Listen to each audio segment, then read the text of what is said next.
ఎన్ని చిపురు గడ్డ దెబ్బలు పడ్డాయి చెప్పండి కదా.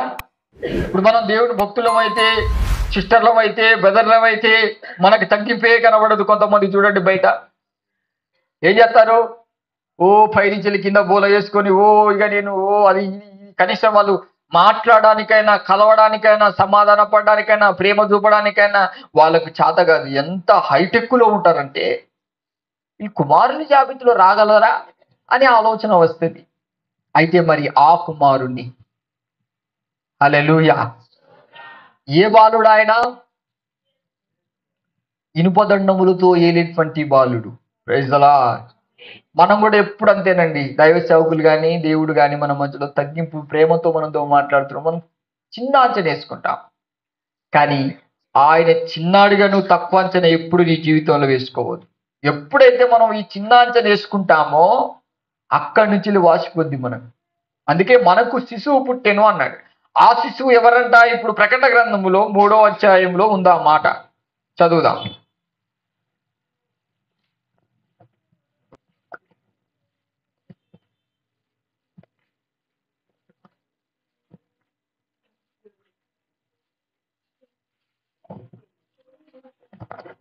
హల్లెలూయా. 2:27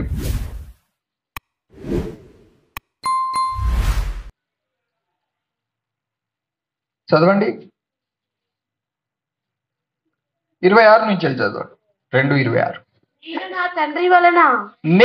నా తండ్రి వలన అధికారము పొందినట్లు జయించుచు అంతము వరకు నా క్రియలు జాగ్రత్తగా చేయువానికి. ఇప్పుడు అంతం వరకు నా క్రియలను జాగ్రత్తగా చేయువానికి జనుల మీద అధికారం ఇచ్చిదను. ఇప్పుడు జనులు, అధికారులు నీ మీద హెచ్చించుకునేవారు, నీ మీద పరిపాలన చేయాలని వాళ్ళు గర్వించుకునే వాళ్ళందరి దగ్గర మనం యేసుక్రీస్తులాగానే మన క్రియలను జాగ్రత్తగా కాపాడుకోవాలంట. ఏంటంటే ఒకటి కింద పైన బోల వేసుకొని తిరగడం కాదు. నువ్వు లోకానికి ఏదో అయ్యా నేను ఏదో పెద్దగా నిన్ను నాకు ఇది కాదు నువ్వు చూపించాల్సింది. కుమారుని యొక్క గుణలక్షణాలు జాగ్రత్త పడాలి. క్రియలట, ఆయన క్రియలు. నా క్రియలను ఎవరు చేస్తారు? నీకు స్టెప్ ఉంటుంది, ఇంట్లో ఉండే స్టెప్ ఉంటుంది, సంఘంలో ఉండే స్టెప్ ఉంటుంది, పరిచర్లో ఉండే స్టెప్ ఉంటుంది. నువ్వు ఎక్కడ ఉన్నా నీకు ఒక స్టెప్ ఉంటుంది బిడ్డ.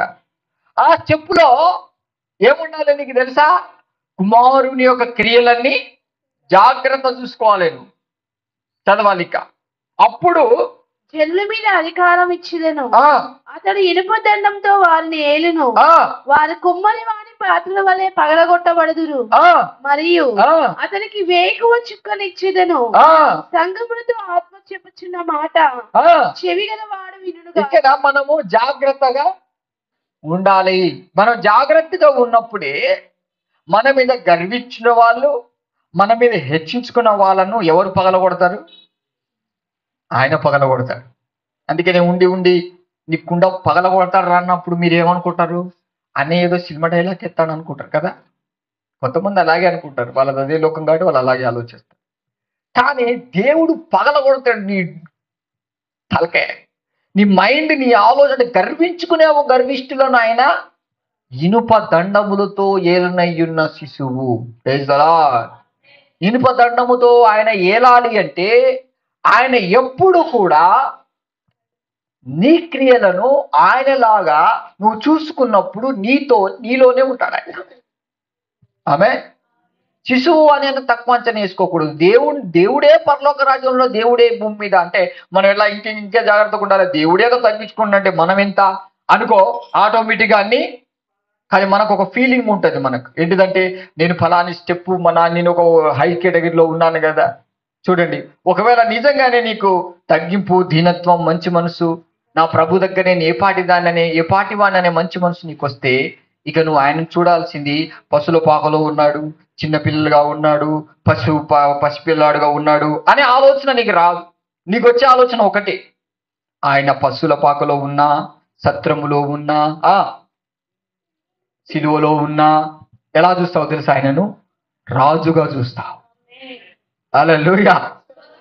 ఎలా చూస్తావు?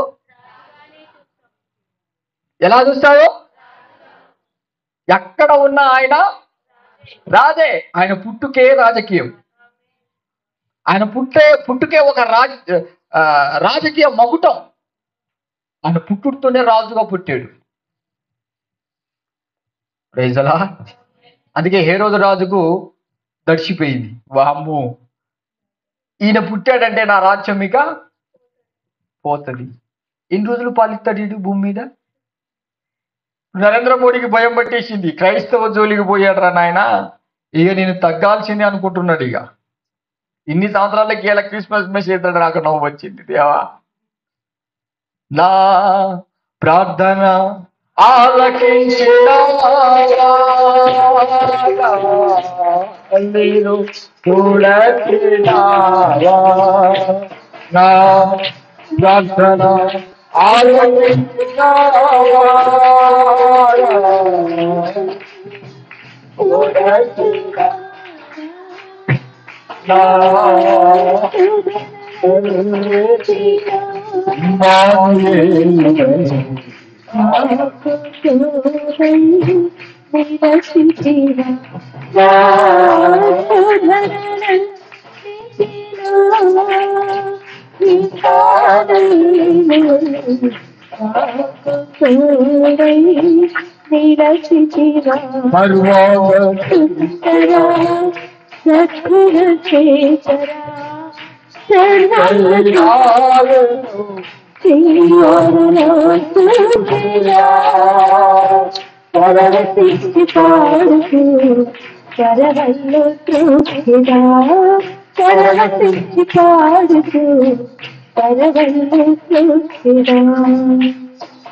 హల్లెలూయా, హల్లెలూయా.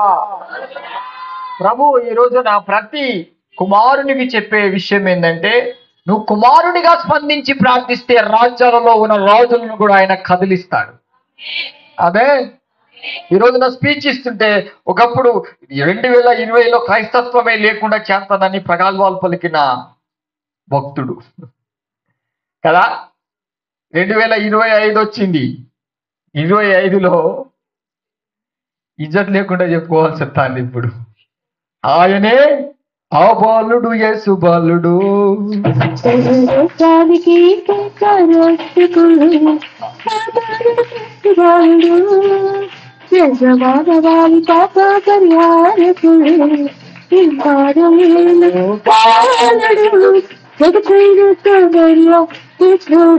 ఎవరితో ఉన్నాడు తెలుసా? ఆయన మనతోనే ఆయన ఉన్నాడు, మన మధ్యలోనే ఆయన ఉన్నాడు.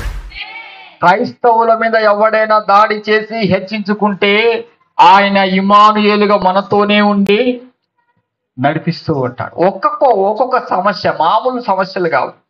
తెలంగాణ ఏపీ డివైడ్ అయినప్పుడు ఒక పెద్ద సమస్య.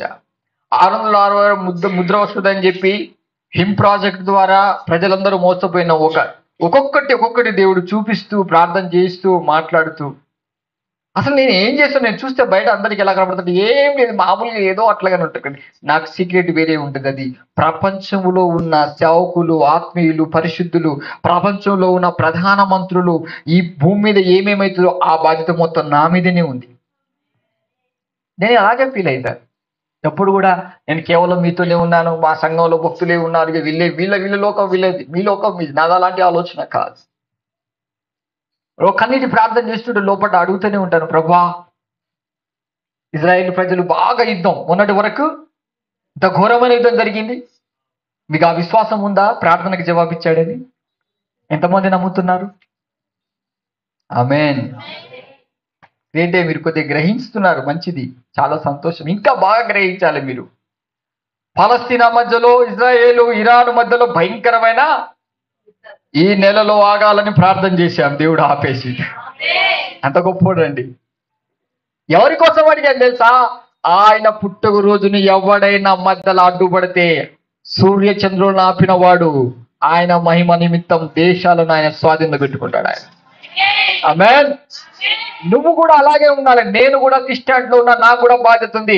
ప్రపంచ దేశంలో క్రైస్తవ బిడ్డల పట్ల కానీ యేసు ప్రభునామానికి అవమానం వస్తే ఊపుకునేది లేదనే పౌరుషానికి రావాలి. అప్పుడు నువ్వు కుమారుని జాబితాలోకి వస్తావు. మనం ఎక్కడ ఉన్నావు తెలుసా? అయ్యా ఏసీ కోట పోయిందట కదా, ఫైట్ చేద్దామా? ఎస్టీ కోట పోతాన్నట కదా, ఎన్ని కోటలు వస్తే ఉన్నదిరా, నీ మూటనే తీర్చలేదు ఇంకా, పాపం అనే మూట.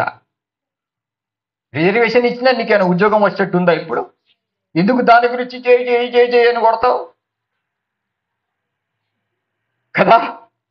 కొద్దిగానే బుద్ధి ఉండాలి మన వాళ్ళకు. వాళ్ళు ఎక్కడ పెట్టాలో వాళ్ళ తెలివి ఉపయోగిస్తారా నాయన.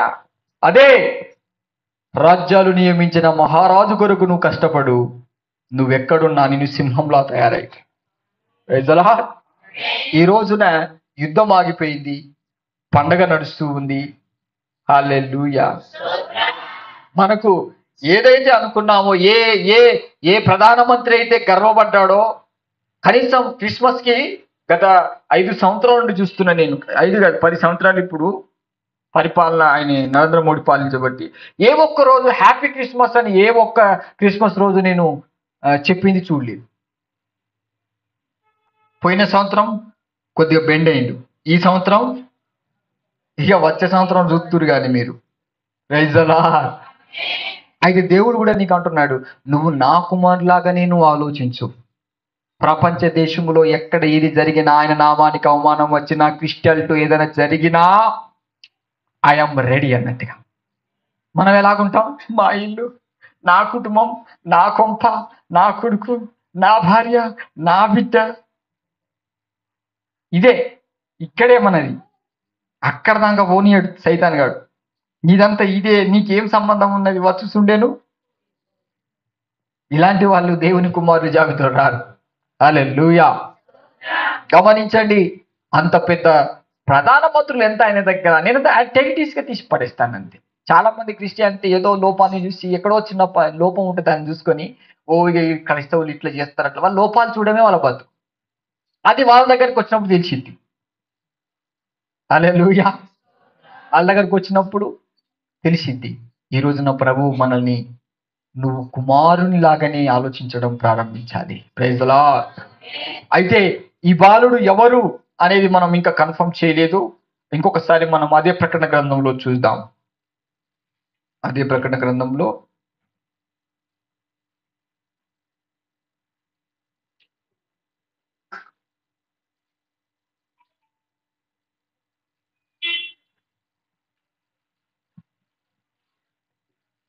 హల్లెలూయా.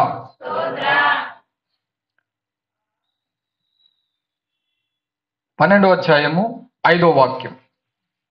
ప్రకటన గ్రంథము 12వ అధ్యాయము 5వ వాక్యం.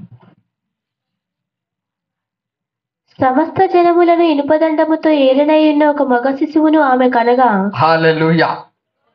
ఇది సంఘము కనబోతుంది. సంఘము నుండి పుట్టబోతున్నాడు ఈ మగ శిశువు. Praise the lord.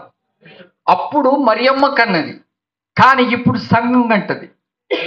ఈ ఇనుపదండముతో ఏలేటువంటి శిశువు, ఆ శిశువు మీద ఎవరికి ఒక మంచి అభిప్రాయం కానీ, లేకపోతే ఆ శిశువు మీద ఒక గొప్ప ఏది ఉండదు. ఎప్పుడు తృణీకరించబడిన వాడిగానే, ఎప్పుడు లెక్కలేని వాడిగానే ఉంటాడు. కానీ అతని మీద దేవుని భారం ఉంటుంది, బాధ్యత ఉంటుంది. కానీ అతను పాలన ఆరంభించినప్పుడు సంఘములో నుండి సంఘాన్ని సరిచేయడానికి ఇనుపదండములతో ఏలనై ఉంటాడంట ఆయన. Praise the Lord. చదవండి. మగ శిశువును ఆమె కనగా, ఆమె శిశువు దేవుని యొద్దకును ఆయన సింహాసనము యొద్దకును కొనిపోబడెను. హల్లెలూయా. గమనించండి, శిశువు అనగానే మనకు కనిపించేది ఏంటిది? ఎప్పుడు కూడా చిన్న పిల్లలు రా, ఏమున్నది వాళ్ళంతా తీసి పడేస్తారు. కానీ ఇనుపదండముతో ఏలేటువంటి మహారాజు ఆయన. ఆయన ఎవరికి కనబడాలో, ఎవరికి దర్శనం ఇవ్వాలో, ఎవరి ద్వారా ఏం మాట్లాడాలని చేస్తాడు. కొంతమంది బిడ్డలు నాకు చెప్పారు సాక్ష్యం, అయ్యా నేను దర్శనంలో చూశాను ఒక చిన్న బిడ్డ కానీ. చాలా మంది చెప్పారు, మన సంఘంలోనే చాలా మంది చెప్పారు, చిన్న పిల్లోడిగానే కనబడతాడు ఆయన. కానీ ఆయన అసలు దేవుడు చిన్న పిల్లోడికి ఎందుకు కనబడతాడు? చిన్నగానే కనబడతాడు. ఆయన ఇనుపదండముతో ఏలేటివాడు. కానీ ఆ ప్రేమకు మనం మురిసిపోతాం. కానీ ఆ ప్రేమకు మనల్ని మనం విధేయులుగా చేసుకుంటే ఇంకా మంచిది. మనం లోబడి, ఆయన చెప్పిన మాటకు మనం లోబడితే మనకి ఇంకా మంచిది. ఆయన గుణ లక్షణాలు మనకు వచ్చేస్తాయి. ఆమేన్. అందుకే ఇప్పుడు మనం మత్తయి సువార్తలోకి వెళ్ళి, మరి ఈ రోజున ఆయనను ఇనుపదండముతో ఏలేది ఎవరంటే రాజు, మహారాజు కదా ఆయన. హల్లెలూయా. మరి ఆయనకు రాజుగానే మేము చూడడానికి వచ్చామన్న వాళ్ళు ఎవరైనా ఉంటే మీ విలువైన కానుక తీసుకొని సిద్ధపడండి. మీ విలువైన కానుకను ఇక్కడ పశుల పాకలో మనకి యేసు ప్రభుల వారు అక్కడ కనబడు, ఆయన ఆత్మస్వరూపి ఈ బాక్స్ అది ఇచ్చేసి